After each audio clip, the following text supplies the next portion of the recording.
गिरने में तेरी हार नहीं क्योंकि तू आदमी है अवतार नहीं। इसी के साथ दोस्तों मैं प्रवेश आप लोगों का स्वागत करता हूं मिरेकल ऑफ बुक्स में। आज मैं आप लोगों के साथ डिस्कस करने वाला हूं 4 स्टेप जो बहुत इंपॉर्टेंट है आपकी सक्सेस के लिए। तो first step, decide exactly what you want. Second step, take massive action. Third step, notice what is working and what is not working. And the fourth one is change your approach.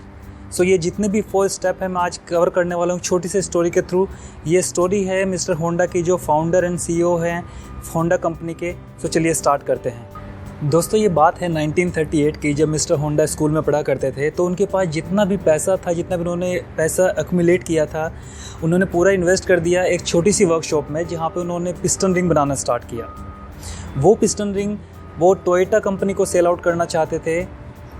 तो उन्होंने दिन रात मेहनत की और अपनी wife की jewellery तक को भी उन्होंने गिरवी रख दिया और वो हमेशा उस वर्कशॉप में ही सोया करते थे।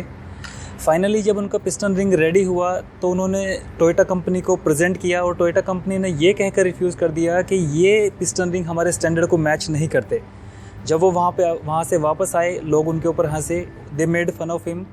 बट उन्होंने उस चीज़ पे फोकस नहीं किया, उन्होंने लोगों पे फोकस नहीं किया, उन्होंने फोकस किया अपने गोल के ऊपर, अपने टारगेट के ऊपर। और फाइनली आफ्टर 2 इयर्स के बाद में उन्हें वो कॉन्ट्रैक्ट मिला जिसके लिए वो ड्रीम देखते थे। इसी बीच जापान और यूएसए का वॉर स्टार्ट हो गया और उनको जो कंक्रीट चाहिए था अपनी फैक्ट्री को बिल्ड करने के लिए, अनफॉर्चुनेटली उन्हें वो नहीं मिल पाया। उन्होंने अपनी टीम को बुलाया, उनके साथ डिस्कस किया और फाइनली उन्होंने कंक्रीट को बनाया और उसके बाद अपनी फैक्ट्री को बिल्ड किया। अब ड्यूरिंग द वॉर उनकी फैक्ट्री के ऊपर एक बॉम्ब जाकर गिरा और जिससे उनकी फैक्ट्री का मेजर पोर्शन जो था वो डिस्ट्रॉयड हो गया। मिस्टर होंडा ने तब भी हार नहीं मानी। उन्होंने इमीडिएटली अपनी टीम को एक्यूमुलेट किया और जो यूएसए फाइटर जेट ने गैसोलीन कैन को डिस्कार्ड कर दिया था उनको उठाया और उनसे रॉ मटेरियल बनाया और फिर से अपनी फैक्ट्री को बिल्डअप किया। बात यही नहीं थमी, प्रॉब्लम फिर आगे बढ़ी और फिर एक अर्थक्वेक आया और जिससे उनकी फैक्ट्री फिर से डिस्ट्रॉयड हो गई। फाइनली उन्होंने एक स्मॉल मोटर को एक साइकिल के साथ अटैच किया अपने पर्सनल यूज़ के लिए और जब उनके नेबर ने ये देखा तो उन्होंने रिक्वेस्ट किया उनके बनाने के लिए और धीरे धीरे उनका ये जो बाइक थी वो फेमस होने लगी और उनके पास बहुत ज़्यादा डिमांड आने लगी। डिमांड आने के बाद में उन्होंने डिसाइड किया एक फैक्ट्री को बिल्ड करने का, बट अनफॉर्चुनेटली उनके पास पैसे नहीं थे। वो 18,000 शॉप ओनर के पास गए जो साइकिल शॉप ओनर थे। उन्होंने उनसे अपना प्रोजेक्ट दिखाया, अपना आइडिया दिखाया, बट अनफॉर्चुनेटली उन सब ने रिफ्यूज़ कर दिया। सो आउट ऑफ 18,000 में से 5,000 कन्विंस हो गए उस आइटम के लिए और उन्होंने उसको कुछ एडवांस भी दिया और फाइनली उनको पैसा मिला और उन्होंने अपना प्लान को बिल्ड किया और वो सक्सीड हो गए अपने टारगेट को लेकर।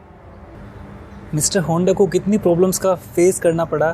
फर्स्टली उनको कॉन्ट्रैक्ट नहीं मिल पाया जो उनको टोयोटा से चाहिए था। सेकेंडली उनको कंक्रीट नहीं मिल पाया जो उनकी फैक्ट्री को बिल्ड करने के लिए चाहिए था।